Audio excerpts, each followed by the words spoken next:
അനൂപ്, സേന എത്രത്തോളം കൃത്യമായിരുന്നു എന്ന് ഈ വാർലൈക്ക് സിറ്റുവേഷൻ എന്ന് പറയപ്പെടുന്ന സമയത്ത് സമൂഹ മാധ്യമങ്ങളിൽ ആകെ കേട്ട, അതും അന്തർദേശീയ മാധ്യമങ്ങളുടെ അടക്കം സൈറ്റുകളിൽ നിന്ന് കേട്ട ഒരു സാധനം ഒരു പ്രതികരണം എന്ന് പറയുന്നത് ഇന്ത്യയാണ് അപ്പുറത്ത് നിൽക്കുന്നത് എന്നുള്ളതാണ് പാകിസ്ഥാന്റെ ഏറ്റവും വലിയ അവർക്ക് ഏറ്റവും ഫേവറബിൾ ആയിട്ടുള്ള ഒരു കണ്ടീഷൻ എന്ന് പറയുന്നത്. കാരണം നമ്മളുടെ സൈന്യം എത്രത്തോളം പ്രിസൈസ് ആയാണ്, എത്രത്തോളം എക്യുപ്ഡ് ആയാണ്, എത്രത്തോളം ലക്ഷ്യബോധത്തോടെ, അത് സിവിലിയൻസിന് നേരെയല്ല, അത് ടെററിന് നേരെയാണ്, ഭീകരതയ്ക്ക് നേരെ മാത്രമാണ് യുദ്ധം നടത്തിയത് എന്നുള്ളത് വ്യക്തമാക്കുന്ന, അത് ഊന്നി പറയുന്ന ഒരു വാർത്താ സമ്മേളനമാണ് കടന്നു പോകുന്നത്.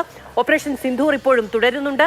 ഇനി ഏത് പ്രകോപനവും യുദ്ധമാണ് എന്നത് കടുത്ത മുന്നറിയിപ്പായി മുന്നോട്ട് വെച്ചുകൊണ്ടാണ് സേന വാർത്താ സമ്മേളനം നടത്തുന്നത്.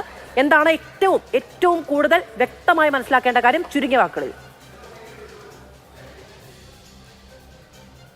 വെടിനിർത്തൽ കരാർ രംഗത്ത് നിലവിൽ വന്നെങ്കിലും അത് പാകിസ്ഥാന്റെ ഭാഗത്തു നിന്ന് ഏതെങ്കിലും നിലയിലുള്ള പ്രകോപനം ഉണ്ടായാൽ ശക്തമായി തിരിച്ചടിക്കാൻ നമ്മുടെ 3 സേനാ വിഭാഗങ്ങളും സർവ്വസജ്ജമായി നിൽക്കുന്നു എന്നാണ് ഇന്നത്തെ വാർത്താ സമ്മേളനത്തിൽ ആകെത്തുകയായി നമുക്ക് എടുത്തു പറയാൻ പറ്റുന്ന കാര്യം.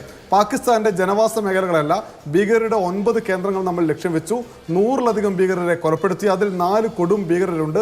അവരിൽ പുൽവാമ ഭീകരാക്രമണം പ്ലാൻ ചെയ്ത ആളുകളുണ്ട്. ഒപ്പം തന്നെ കാണ്ഡഹാറിൽ വിമാനം രാജാൻ പ്ലാൻ ചെയ്ത് അതിൽ പങ്കെടുത്ത ആളുകളുണ്ട്.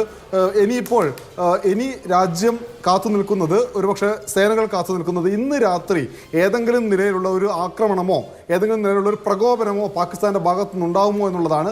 കറാച്ചി ഉൾപ്പെടെയുള്ള പാകിസ്ഥാന്റെ പ്രധാനപ്പെട്ട കേന്ദ്രങ്ങളെ നമ്മൾ ലക്ഷ്യം വെച്ചിരുന്നു. പ്രകോപനം തുടർന്നിരുന്നുവെങ്കിൽ നമ്മുടെ നാവികസേന അങ്ങോട്ട് പാഞ്ഞെത്തുമായിരുന്നു എന്നും പറയുന്നുണ്ട്. അതായത് നമ്മൾ സജ്ജമാണ്, നമ്മൾ ശക്തമായി മുന്നോട്ട് പോകുന്ന. ഒരു കാര്യം കൂടി, റഫാൽ വിമാനം വെടിവെച്ചിട്ടിട്ടുണ്ടോ പാകിസ്ഥാൻ എന്ന ചോദ്യം ചോദിച്ചിരുന്നു ഒരു മാധ്യമ പ്രവർത്തകൻ. ദ ഹിന്ദു പത്രത്തിലെ മറുപടി പറഞ്ഞത്, പോർമുഖത്ത് നഷ്ടങ്ങൾ സ്വാഭാവികമാണ്, പക്ഷേ അക്കാര്യത്തിൽ മറുപടി പറയാൻ ഇപ്പോൾ തയ്യാറല്ല എന്നാണ് സേന വ്യക്തമാക്കിയത്. ശരി, വളരെയധികം നന്ദി അനൂപ് ദാസ്. സേനയുടെ വാർത്താ സമ്മേളനത്തിന്റെ വിശദാംശങ്ങളാണ് അനൂപ് പങ്കുവെക്കുകയും ചെയ്തത്.